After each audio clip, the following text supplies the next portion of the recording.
Hello, welcome to the vodcast about assessing normality.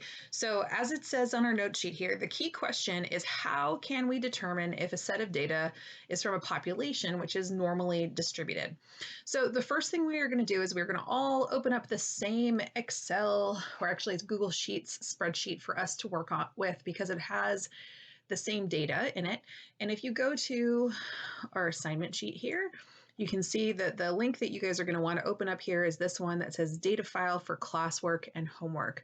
If you already came to class and we did a little bit of work with this data, go ahead and open it up and make a new copy because there was some formatting issues with one of the data sets. So this should solve the problems that we had before and make it so that it works better than it did.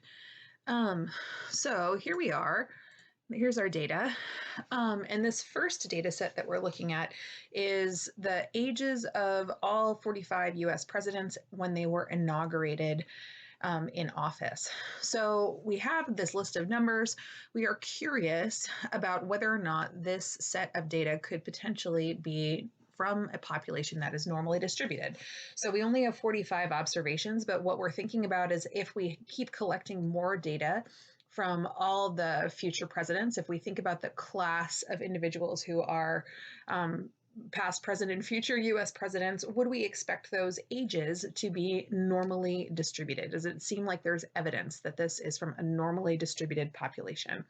And what we have is a sample of 45 US presidents, the ones that have actually been elected thus far, and we're looking to see if those 45 data points give us sufficient evidence to assess normality.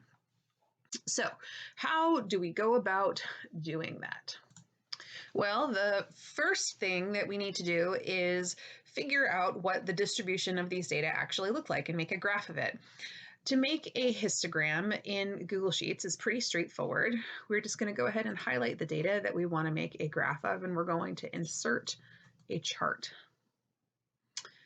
So as per usual, the chart that Excel or that the Google Sheets decides that we want to use is not necessarily the most appropriate type. I'm going to try to make this so that we can see all of the options. Okay, so we do not want a scatter chart. That is not the kind of graph that we want to have. Instead, what we want is a histogram. And you can see that it's one of our suggested choices. If it doesn't come up for you as a suggested choice, it is all the way down at the bottom here under histogram chart. Which note is different from a column or bar graph. So we're going to go ahead and select that, and here's our histogram. You can see that the spreadsheet makes some default choices about what bins to use, which are maybe not the most intuitive choices that we might want. So we can go ahead and customize, and instead of auto, we can select how big we want our buckets to be, or bins. I'm going to go ahead and pick 5 years as a good size. And this looks pretty good to me.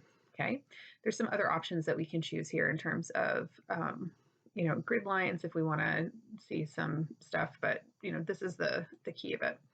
So what we're doing is now we're looking at this graph to say, does it seem like this could potentially be a histogram, which is of observations of a normal distribution? So what are the key properties that we're looking for in a normal distribution or in a graph to see if it could potentially be from a normal distribution? So coming back here, we're going to look at the shape of the distribution. We did a histogram, but you could also do a dot plot or a stem plot if you're not using technology. And what we're doing is we're trying to figure out, could it be normal? So if I think about the shape of a normal distribution, right, like this guy, right, what are the key features of that graph shape? Well, it is unimodal and it is symmetric. Okay, so those are the things that we're looking for in our histogram, to see if it could potentially be from a normal distribution. Oh, that is not working the way that I want it to, but that's okay. So going back and taking a look at our graph, does this histogram seem like it could be from a unimodal and symmetric distribution? Sure. It's certainly unimodal. There's one central peak. It's a little bit asymmetric. I see that there's a little bit more of a tail on the right than on the left, but it's not super asymmetric, right? It seems like if I collected more data, it could be potentially true that these data would turn out to be symmetrically distributed. So I made this histogram and it seems like, yeah, maybe this could potentially be from a normal distribution. Now, here's the thing to think about from the graph.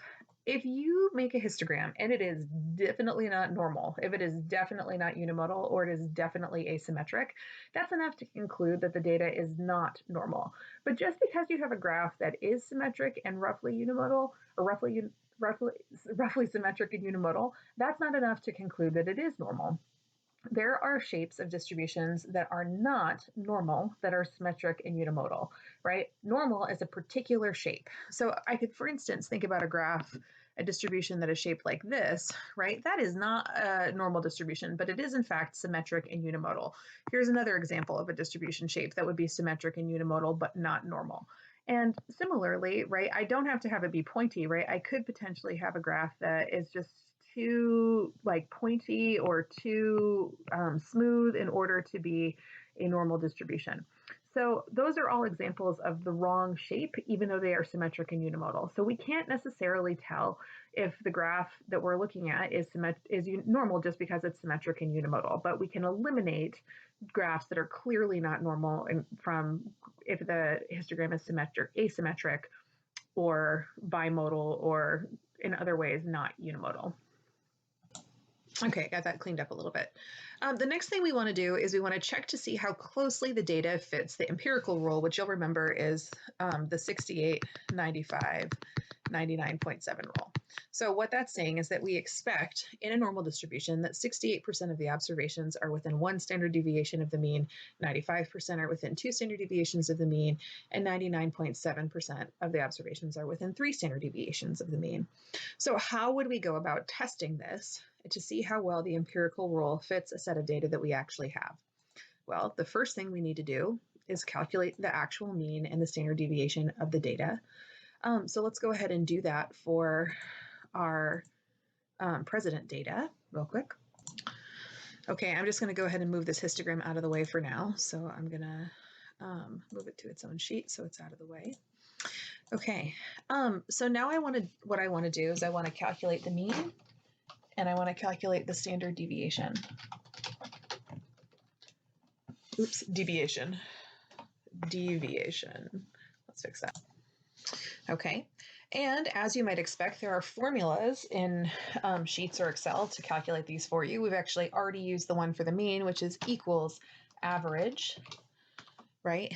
And then I can just highlight the entire column, and it'll calculate the average age of the presidents, and then I'm going to calculate the standard deviation.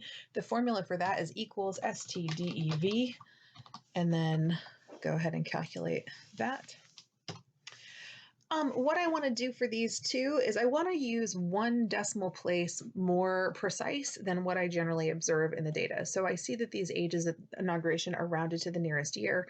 So I'm going to go ahead and round these both to the nearest 10th. So I'm going to go ahead and do that. Okay. So what I want to do is I want to figure out what is one standard deviation away from the mean, 2 standard deviations away from the mean, 3 standard deviations away from the mean. I'll show you a kind of fast way that you could do this with Excel if you wanted to kind of expedite calculating that instead of going ahead and doing this individually, right? If I think about this as the number of standard deviations away from the mean, I can go ahead and use a formula and say I'm going to let this be the mean plus this number times the standard deviation. Now remember that I'm going to have to use some fixed references because I want this reference to change as I drag down, but I want these ones to stay the same. So I'm going to go ahead and insert a $sign before the F2 and before the F2 and the F3 so that they don't change as I pull this down. Okay, so now what I have, this is just going to be my axes labels for my normal distribution.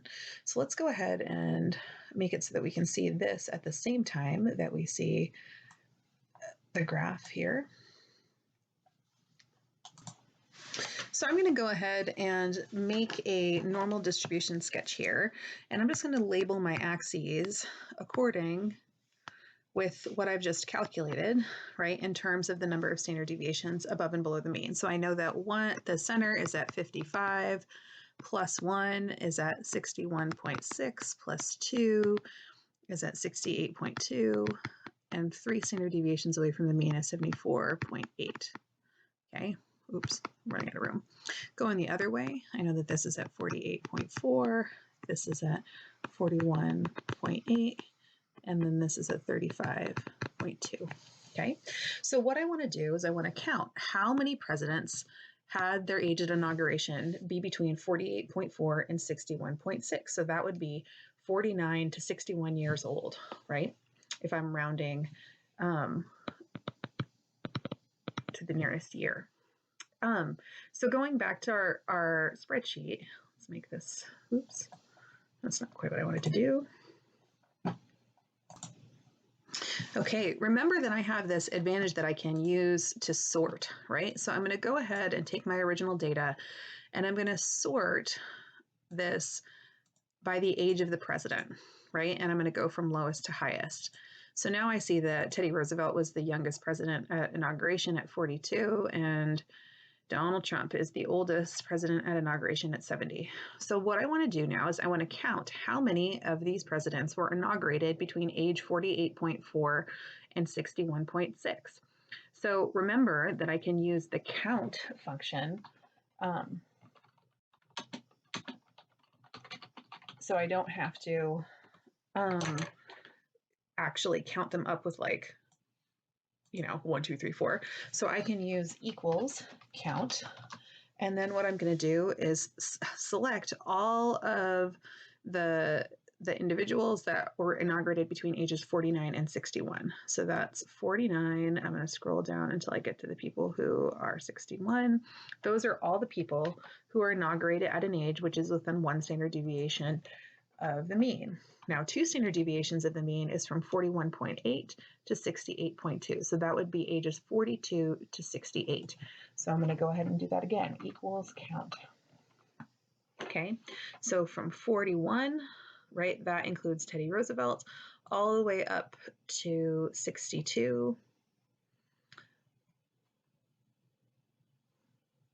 Did I do that right? Oh, nope, so 68.2, so up to 68. So not through C40. Here, let's try this again. Once more with feeling, so from 41.8, so 42 through 68. So 42 through 68, there they all are, okay? And I observe that that is how many individuals were in 2 standard deviations, and then 3 standard deviations of the mean would be 35 to 74, and that is everybody. Okay, so I know that that is 45 individuals. Okay, so this is how many people I actually observed or how many presidents were inaugurated in age that's within 1 standard deviation, 2 standard deviations, 3 standard deviations of the mean. Now, I would expect that these percentages would be 68, 95, and 99.7. So I can calculate those percentages by taking this number and dividing it by the total number of observations, which in this case is 45. And you see that we're quite close to what we might expect. I can format these as a percent if I would like.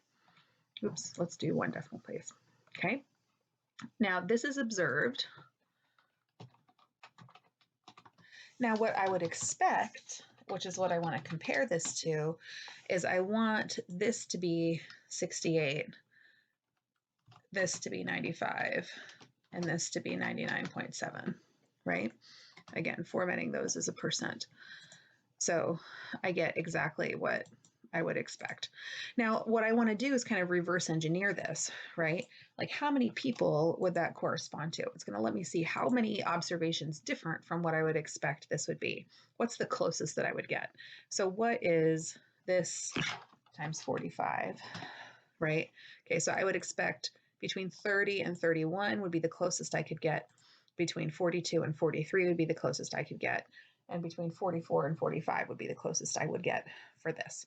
So I see that what I've observed is pretty much as close to normal as I could possibly expect for these data, okay? So what I find is that the observed distribution and the expected distribution are quite similar, and that's letting me know that the data could potentially be from a normal distribution. So let's go back and with our notes. So what is it that you're actually trying to do? Okay, let me get rid of this normal distribution so it's not too busy.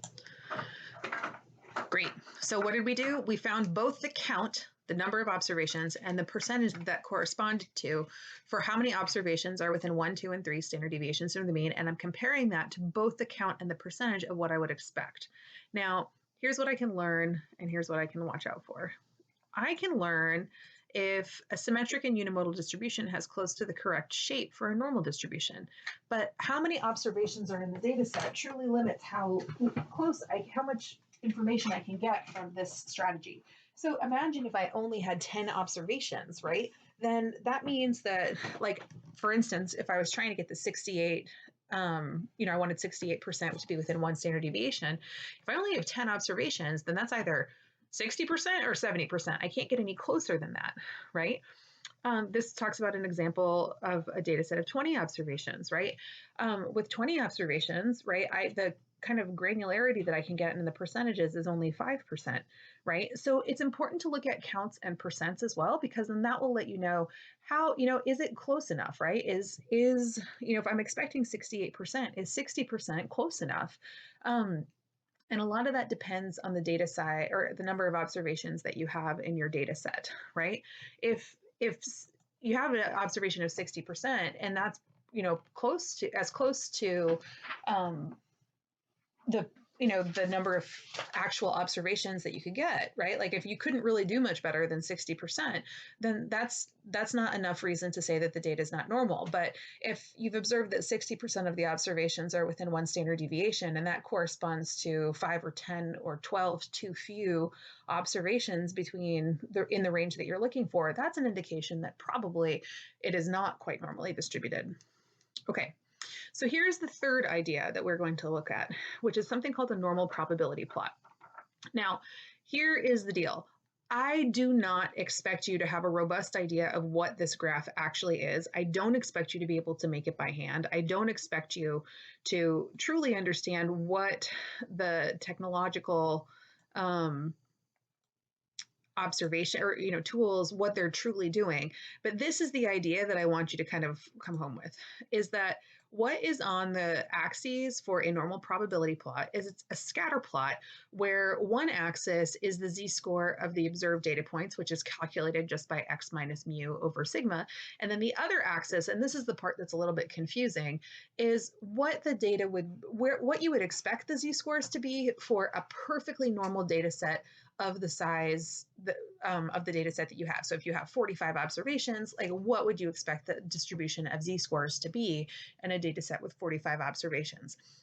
So that's a little bit confusing, but if you think about it, if the data is truly exactly normal, then these numbers and these numbers are going to be exactly the same thing. And sorry about that, my dog was eating my homework, literally. Anyway, so what you would expect is if these data are truly normal, then these two observations are exactly the same thing, and you're going to get a straight line, right? Because this number and this number are the same thing, so you're going to get a straight line with a slope of 1, right? Like all the coordinates on here, this would be like, 5, 5.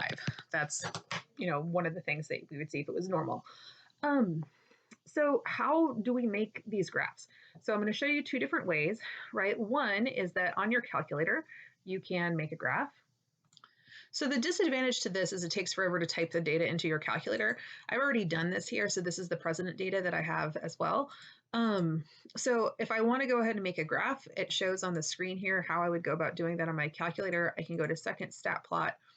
I select this type of graph here, right? This bottom one in the right that is not a scatter plot and not a line plot. This input here for data list, this should be wherever you've put the data that you want to make a normal probability plot for, and then just leave these the same. Okay, zoom 0, zoom stat. Oh, no, I lied. Zoom 9 is zoom stat. Whew, once more. Zoom. Oh, that's a different graph. Zoom 9. Okay, here we go. So this is my normal probability plot, and I can see that these are fairly linear, right? So I expect some scatter, and what I'm looking for in particular is a systematic pattern that is not a straight line. So it seems like this could potentially be normal. I'm going to show you another tool that you can use to do a normal probability plot, which saves you the work of having to type in all the data onto your calculator. There's a link to it here on the assignment sheet. If you look over on the right-hand side, this online normal probability plot generator, we're going to go ahead and click on that. Let me open this up a little bit more so we can see it better. Okay, so the way that this works is that you can cut and paste data that you have from somewhere into here. This works best. If it says, it should be delimited by hard returns. That means that there should be a line. Each observation should be on a new line. If you cut and paste it out of an Excel or a Google Sheet spreadsheet, that works great. So what I'm going to do is I'm going to go ahead and just copy all of these ages from Google Sheets, copy, and then I'm going to go ahead and head back over to that tool, and I'm going to paste it here in this box where it says data. Okay. And then what I'm going to do is sample range, leave blank to include all observations. We're going to do that. We want to make the graph out of all of the observations that we have, and I'm going to click compute. So it thinks about it for a while. It tells us all kinds of stuff that we probably don't need to know. But what I do want to know is down here, it's going to give us this normal plot. Okay. So what I see here, right, this is how close this is to a straight line. Now it's gone ahead and put a normal or a slope, a line on here with the slope that we would expect, right? So this is, the axes here are a little bit different. So this is kind of like, it promise it works exactly the same way, but it's not measuring z-score and z-score. These are equivalent type different quantities though. And I see that these data are linear, but maybe not quite with the slope that I would expect. But generally what I see is a good pattern. Incidentally, you can copy this and paste it into a different document if you're inclined to do that. So I could go back and stick it in here in the notes for us to look at later if we felt like, right? There it is. Okay. So I'm entering the data into one of these specialized tools, either on my calculator or on the normal probability plot generator online.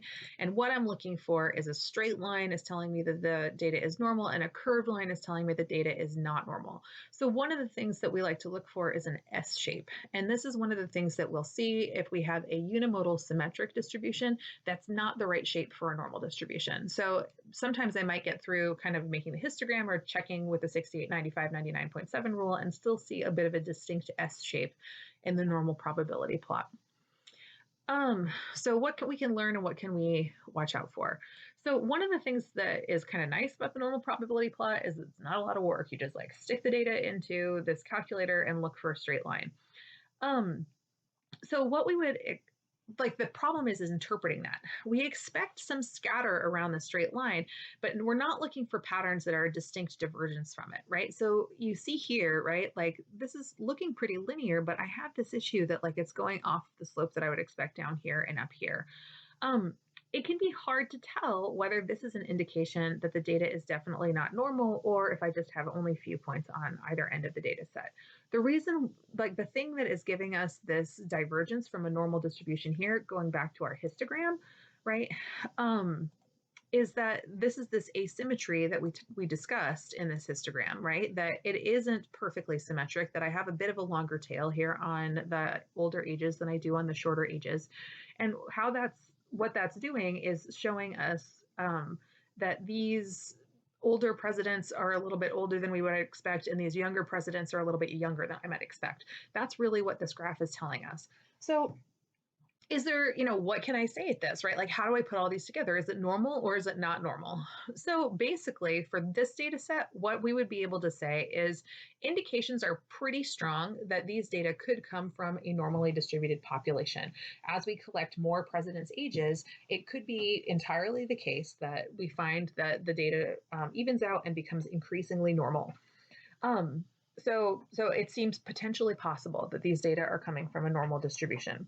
Let's do a quick example of a case that it would not be normal.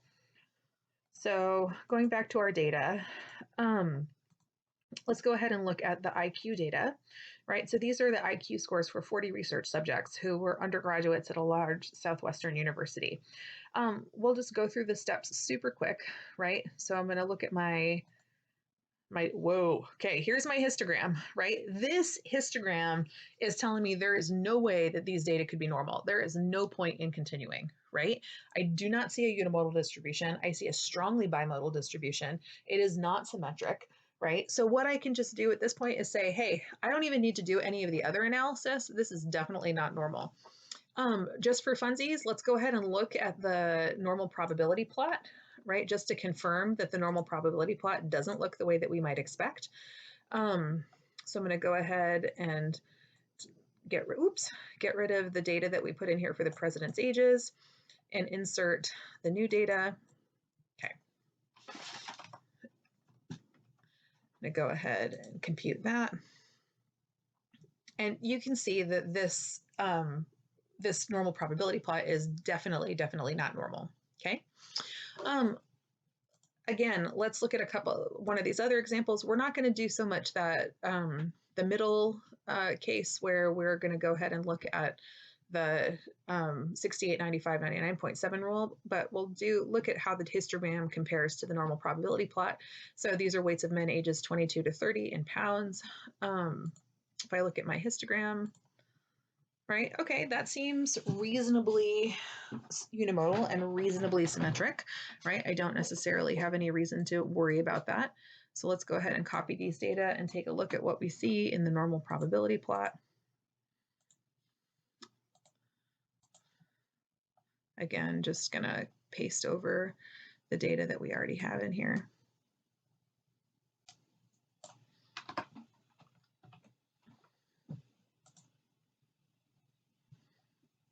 Okay, so what I see here is that there is a fairly good fit in the middle. It's less good on the ends.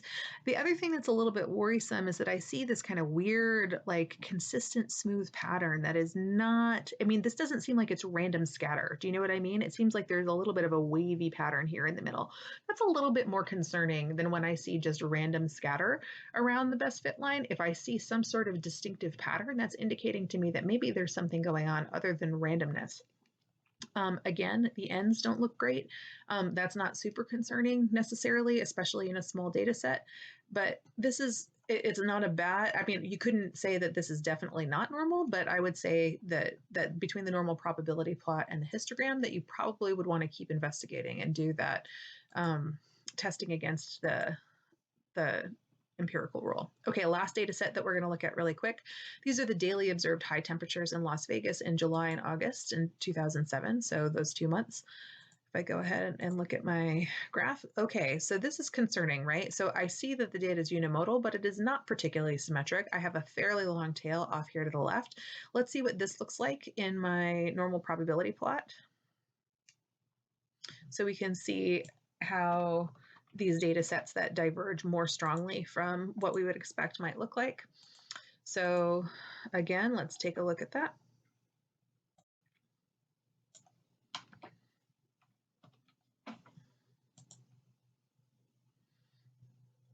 All right, so, did I put the wrong data in here? Let's try this again, once more with feeling. That looked like the one that we just had. Copy this. Yeah, this is the same data that we just had. Sorry. Okay, there's that Las Vegas temperature data. So we see that for a more strongly skewed distribution, that this falls off more distinctly over here, right? Even though this follows pretty okay up on this end, right? So this is showing us that the left end of the data, right, that long tail that we see out here does not seem to fit the data fairly well, even though this part up here seems to be fairly normal if we did not have this tail, right? So, so this is, you know, what we see when we're looking at data that is not normally distributed is we see not a straight line. Okay, that is all that we have for today.